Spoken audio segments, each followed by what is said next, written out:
আসসালামু আলাইকুম।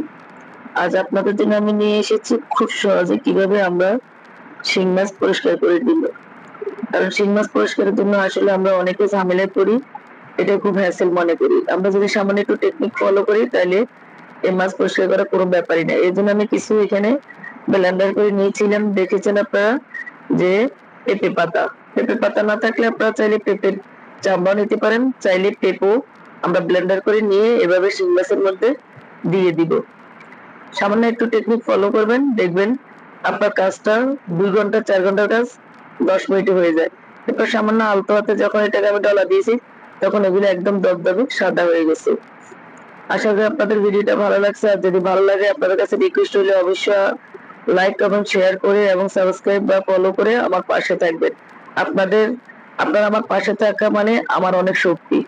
আর আমি আপনাদেরকে নিয়ে অনেক দূরে এগিয়ে যেতে চাই। আশা করি আমার টেকনিকটা ফলো করবেন। এখন থেকে আপনারা এভাবে শিং মাছ পরিষ্কার করবেন। আল্লাহ হাফেজ।